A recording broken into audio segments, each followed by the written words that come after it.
selamat pagi semuanya. Selamat datang di podcast SMK Mandiri Pontianak. Saya Najwa Alsyafal Syabila sebagai pembawa acara pada podcast kali ini. Tentunya kita tidak sendirian, kita kedatangan tamu, yaitu Ibu Nurul Hidayah sebagai dosen keperawatan jiwa Stikes CRC. Bagaimana Ibu kabarnya pada hari ini? Baik, hari ini. Iya. Oke. Tema yang akan kita bawakan pada kali ini yaitu tentang kesehatan mental atau mental health. Oke, baiklah, Ibu boleh dijelaskan apa itu kesehatan mental? Baik, terima kasih ya Kak Nabila. Iya. Dan kesehatan mental ini menjadi masalah yang setiap hari semakin meningkat. Dan untuk kasus kesehatan mental di area atau lingkungan remaja atau sekolah itu identik dengan masalah kekerasan atau bullying, karena dampak dari masalah itu menimbulkan masalah-masalah gangguan. Dan tercatat di KPAD Pontianak per 2024 itu tercatat 107 yang tercatat menjadi korban kekerasan seperti itu. Dan untuk masalah kesehatan jiwa itu banyak.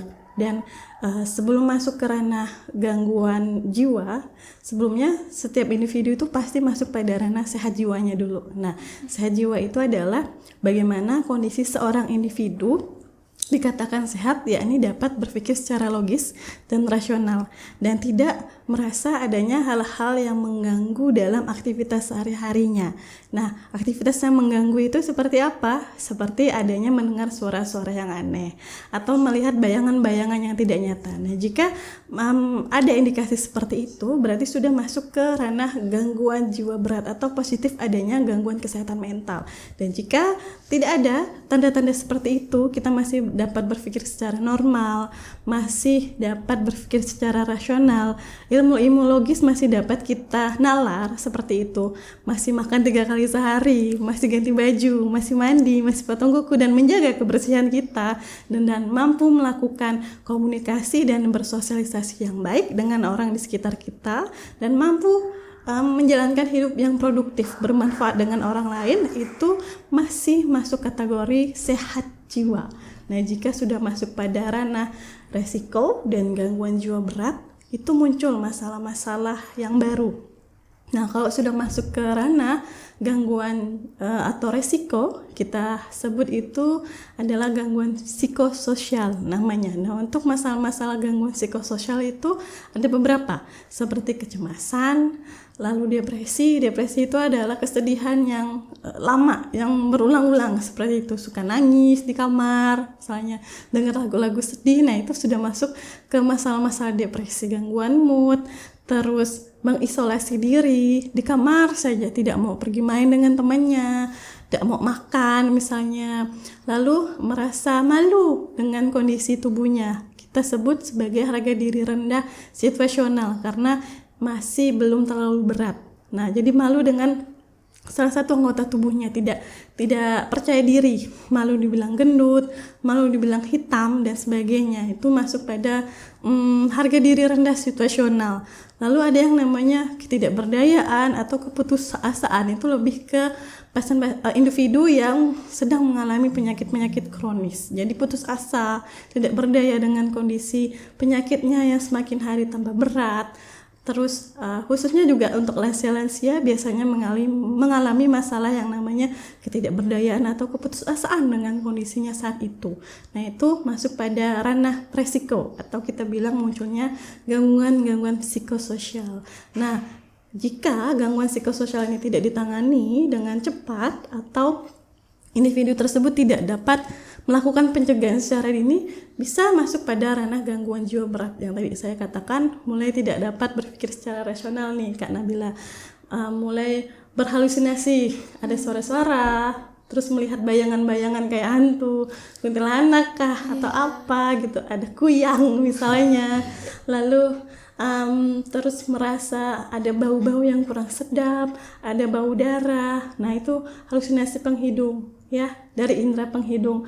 Lalu halusinasi pengecap, merasa makanan yang kita makan tuh bau, merasa kayak tidak enak, keasinan atau rasa darah misalnya. Lalu terakhir tuh halusinasi perabaan, merasa kulitnya bersisik, terus merasa gatal, ada kelabang kah, rasa ada yang merayap di kulit saya. Nah, itu halusinasi perabaan dari kulit. Lalu selain itu, ketika sudah masuk ke ranah gangguan jiwa berat, selain adanya gangguan persepsi sensori, halusinasi tadi, lalu ada gangguan proses pikir, merasa dirinya Tuhan, merasa dirinya artis, merasa dirinya pejabat. Yang biasa bilang kalau sudah masuk ke masalah atau sudah menjadi ODGJ, saya ini Tuhan, saya ini artis, saya ini gubernur loh dulunya. Nah, itu adalah gangguan proses pikir.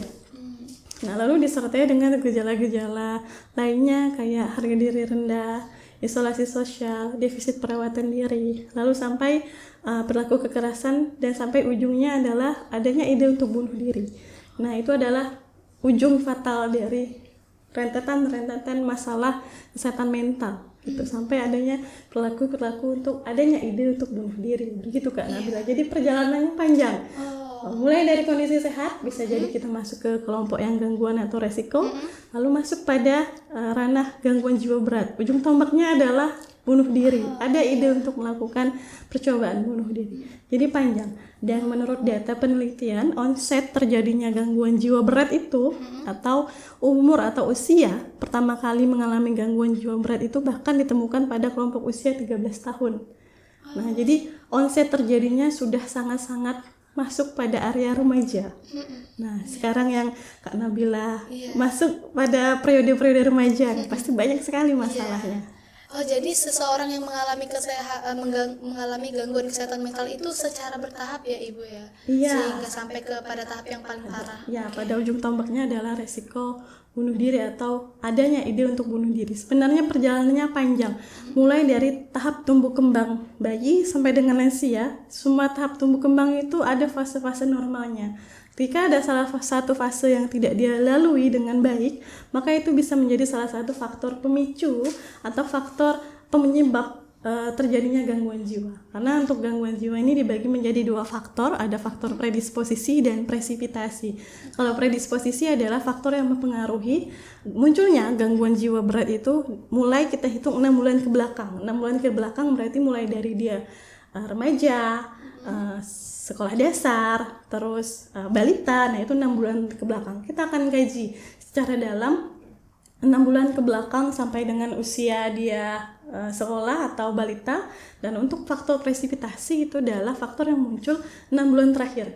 Nah, jadi 6 bulan terakhir adalah faktor-faktor pencetus kenapa dia bisa mengalami gangguan jiwa berat. Misalnya, faktor pencetus yang muncul 6 bulan terakhir adalah misalnya ada faktor-faktor aspek kehilangan dalam kehidupannya, misalnya kehilangan orang yang terkasih, orang yang tercinta, kehilangan orang tua. Itu bisa menjadi faktor presipitasi atau pencetus munculnya gangguan jiwa berat. Nah, faktor predisposisi lainnya mungkin kita runut dari belakang. Pasien itu atau individu tersebut punya trauma di masa remajanya, misalnya sering dibully di kelas, terus mendapatkan perundungan atau pelecehan seperti itu. Jadi sesuatu yang dipendam selama tahap tumbuh kembangnya, ketika ada faktor pencetus yang mengikutinya, seperti misalnya kehilangan orang yang sangat dicintai, semuanya itu akan pecah gitu. Sehingga kita analogikan seperti balon yang diisi air terus menerus, lama-kelamaan jika tidak di stop air itu, maka akan pecah balonnya.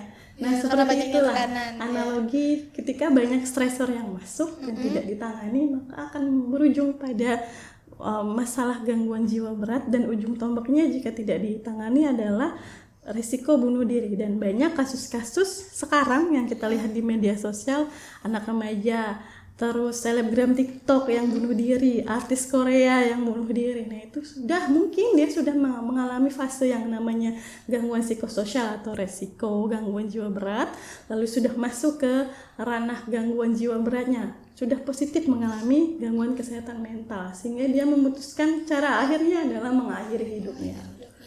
Seperti itu. Oke. Baiklah Ibu, terima kasih ya atas penjelasannya tentang kesehatan mental dan bermacam-macam gangguan kesehatan mental. Oke, bagaimana sih Bu mengatasi emosi dan stres yang sangat sulit gitu?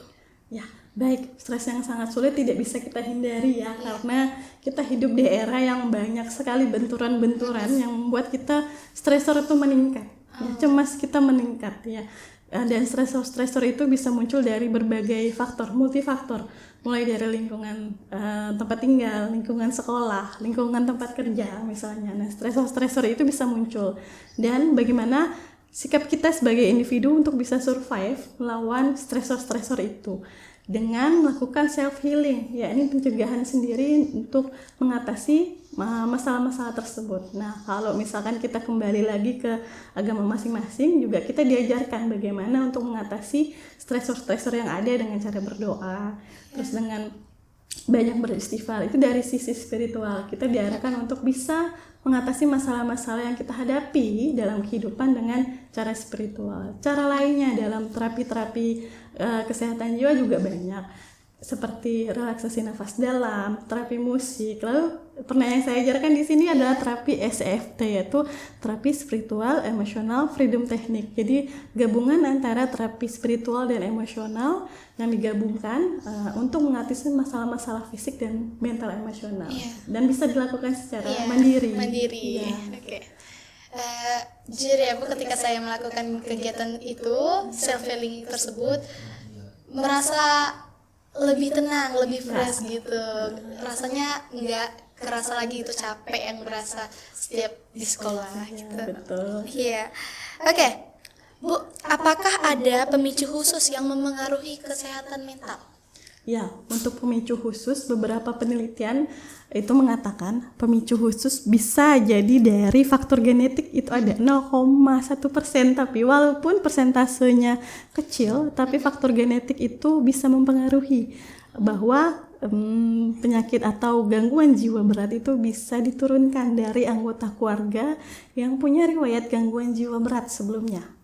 Nah, itu dari faktor genetik. Selain adanya faktor keturunan, faktor biologis juga mempengaruhi. Misalnya ada cacat bawaan dari segi otak, misalnya gangguan mental yang memang pas lahir ada gangguan pada kondisi otaknya. Bisa menjadi juga pemicu utama yang tidak bisa dirubah seperti itu untuk munculnya gangguan jiwa berat seperti itu.